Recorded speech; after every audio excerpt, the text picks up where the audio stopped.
Hey there, what's happening YouTube? Thanks for stopping back into the channel today, right here with the Rustbelt Mechanic. So tonight we're loading up the old Duramax, getting everything ready to go because we're heading on up to the Cole Motors Freedom Truck Meet up in Van Wert County. And we're finally, that's right, finally, you guys have been asking for it for a long time, going to be putting the compound turbo setup onto the dyno to see what the big girl can do.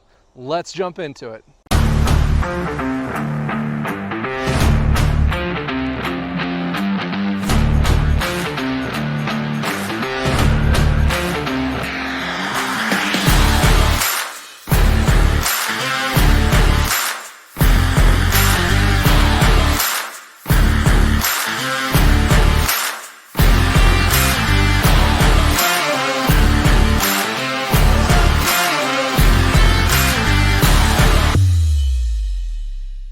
Now this isn't going to be a really long video, just want to get into what the truck is, what we've got done to it, and then get into the action of actually getting it on the dyno and pumping up some real numbers, and hopefully the thing doesn't blow up. So here's what we have actually under the hood of this 2006 Duramax.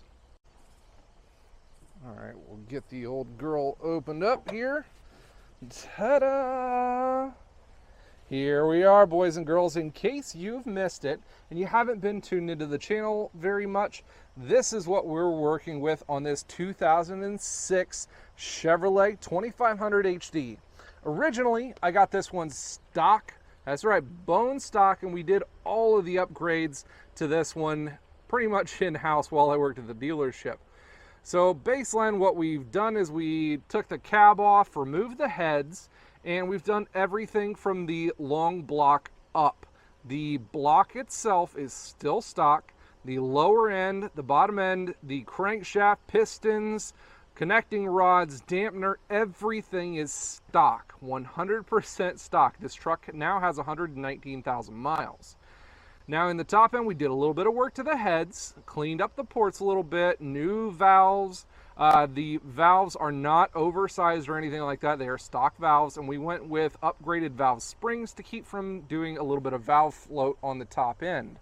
We got upgraded push rods in for the heads, and then on as far as intake stuff, you guys can see here. Originally, we had a 68mm single turbo in the Valley, and that really wasn't enough juice for us. So air-wise, we have a Ryan's Diesel Service 6466 high flow vane upgraded turbo, still a factory VGT and everything. And then over top of it with this really sweet HSP kit is this S475. That's right, big S400 series, 475 with a 115 exhaust housing on it. Going to be putting out some really big numbers. We did all kinds of heat shields and everything to it, and it pushes a whole bunch of air. And as a matter of fact, I do have my CTS tuner, and we put an extra boost sensor and everything in here on it, and this thing is capable right now with the current way it's set up and everything's kind of put into the computer, as it would push about 58 to 61 pounds of boost. Now, what are we doing for fuel? Fuel, we have a lift pump in the back. That one's from AirDog, a 165 4G lift pump, and then we are running a dual fueler setup. That's right, the stock high pressure fuel pump is still in the Valley, and then we have a second stock unit with a PPE dual fueler kit set up right there. Also, you can see that little blow-off valve right there. That's right, just a little blow-off valve because, like I said, VGT there, non-VGT there. You got a whole bunch of boosticles kind of going through this, and it needs to be let off somehow, so that's what that's for. So then fuel-wise, for the injectors, we got the hookup from none other than Bitterroot Diesel, hooking us up with some 60 over injectors with some S&S nozzles. Now these things flow fantastic, and I've never had an issue with them. They're absolutely awesome. As a matter of fact, this little oil cap right here is from Bitterroot Diesel too. A bunch of great guys to work with. So fuel-wise, that's how we're set up. And then drivetrain, obviously, you got to have all the drivetrain components to match. So as far as drivetrain goes, I ended up picking up a transmission. We did a little bit of upgrades to it with a PPE Stage 4S kit with a Suncoast triple billet torque converter setup. So powertrain wise, we're good. Drivetrain wise, the trans can pretty much hold what we're going to be throwing at it. It's supposed to be able to handle up through 800, 850 horse, which I'm hoping we're going to be kind of darting at today. Built transfer case by none other than the transfer case master himself, Mark Bendler, over at Kodiak Truck. I will put the link down in the description to get a hold of all of these awesome guys too.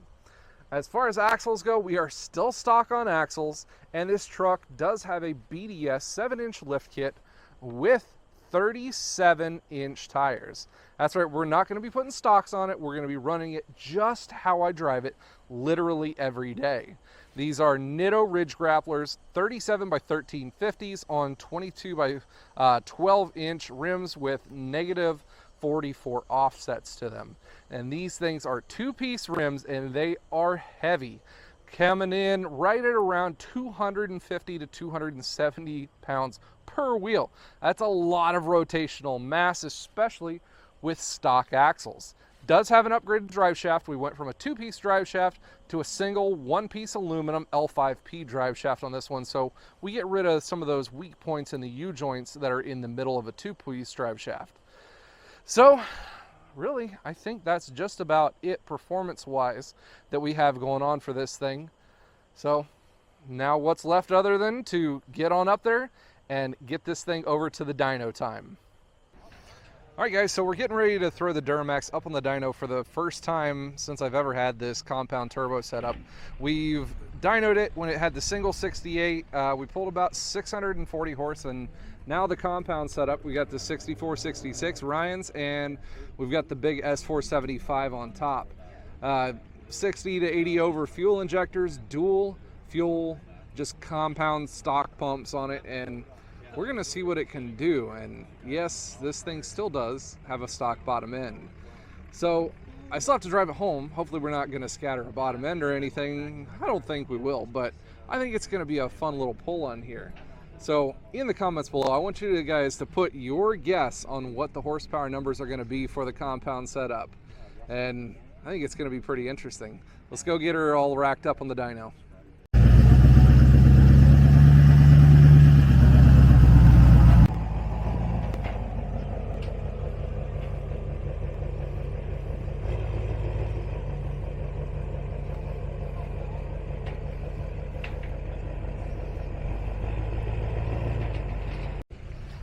All right, Josh, so what's your guess? What's the estimation going to be on this one? I'm going to go a little low. I think I'm going to say 720. 720? Yeah. Going to go for a 720 guess. We're going to be hoping to shoot for at least 740. Okay. 745 is what the guys pushing all the buttons and everything are hoping at least it'll do.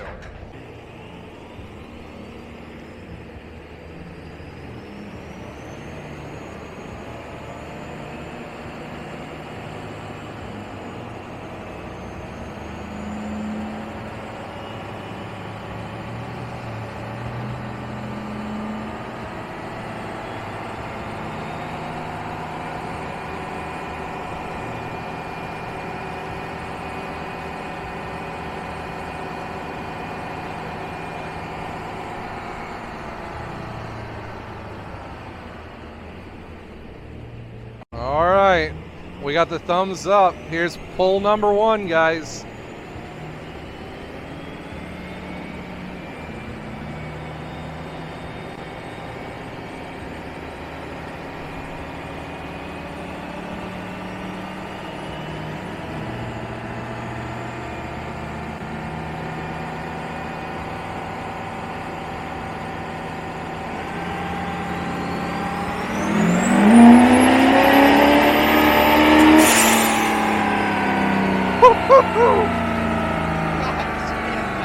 Boy, she sounds spicy.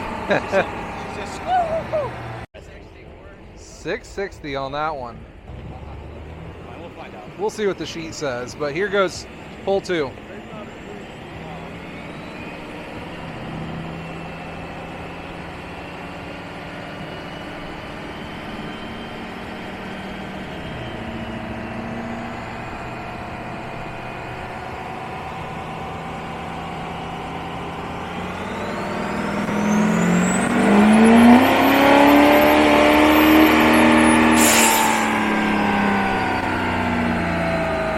know what it sounds like to me? It sounds like the trans is slipping. Does it really? You hear that wah wah? Yeah. I think it sounds like 1230. 1,230 foot-pounds. What was the horsepower on the second? 745. 745. How about that? 745 horse. Oh, buddy. Oh, man. It's getting interesting. Can we hit that 750? Oh, man. Hopefully that trans doesn't slip any worse.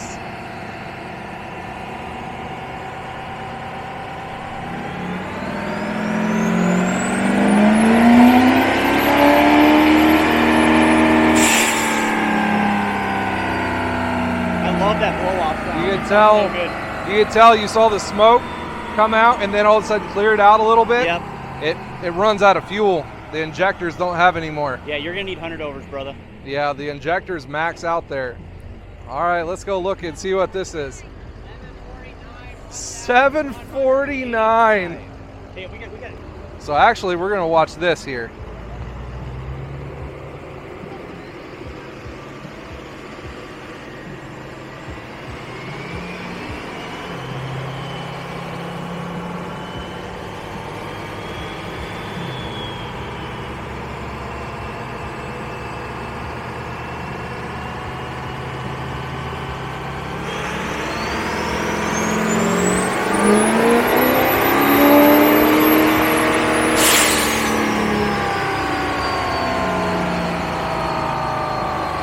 What do we get? 1,191. 743 horse.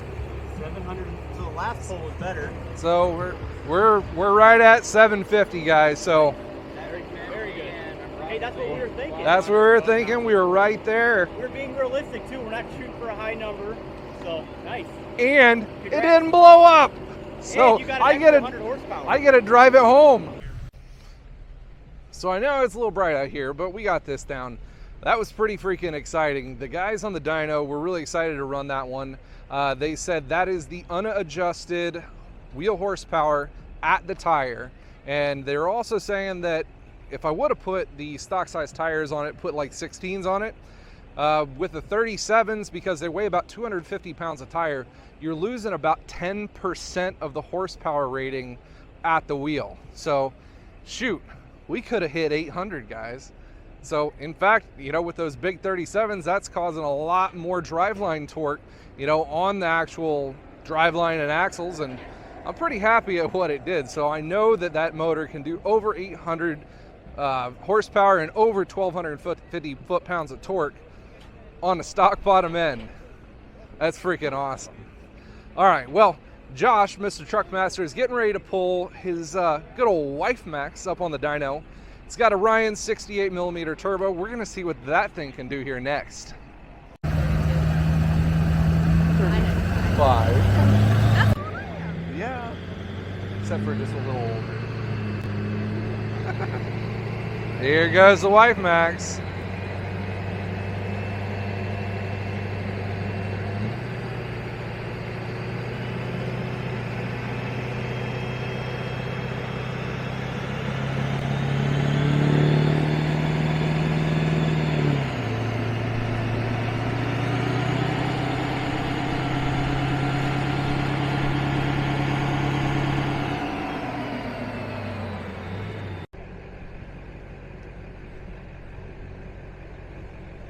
All right, now we do have the thumbs up.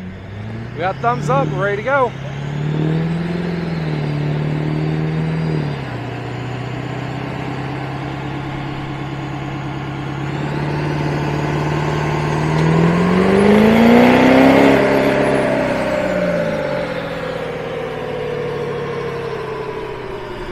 I don't know, I didn't see it pop off, but I don't know, I didn't see it pop off. I was just We didn't hear it pop off. 526.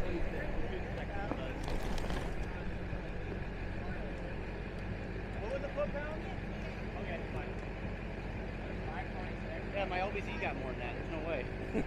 So I said you might want to go up there and see if that 90-degree boot's still, or 90-degree arm's still on it.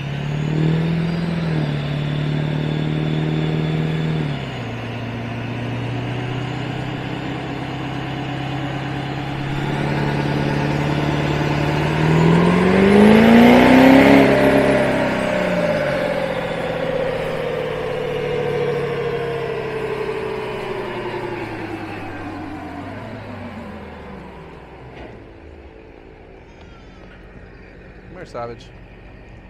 I think something blew off. Yeah. What was that one? 528. I don't think the RPMs are coming up. I don't think so either. I think it's trying to shift it back. Yep.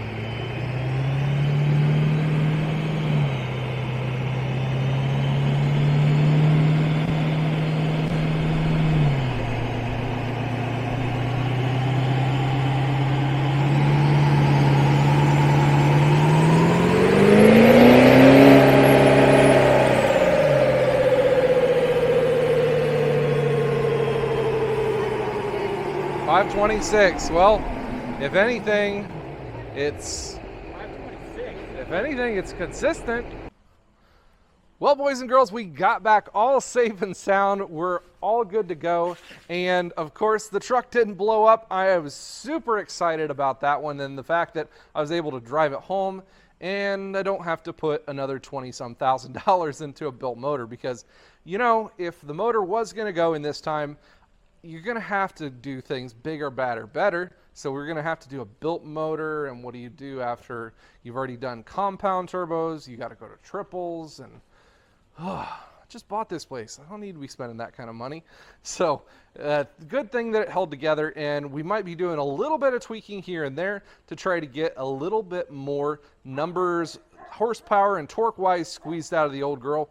Like I said, they told us that if we went to stock size tires and had them the regular stock height, weight, and size, that we were probably going to gain upwards of 10 to 13% on the horsepower range. That would put us over the 800 horsepower range.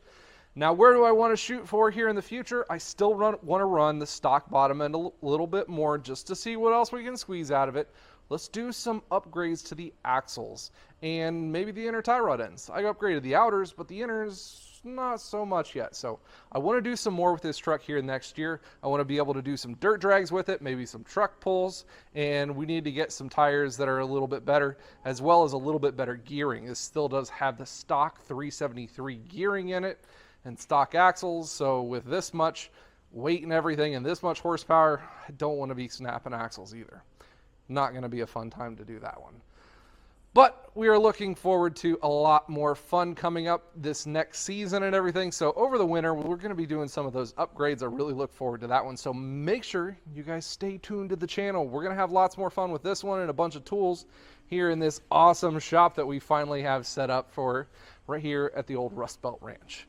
Well, thanks for tuning in, everybody. I really appreciate it. If you guys haven't already, make sure you subscribe and turn on that bell notification so you get notified when I come out with great, awesome content just like this one here tonight. Thanks, and as always, you guys stay awesome.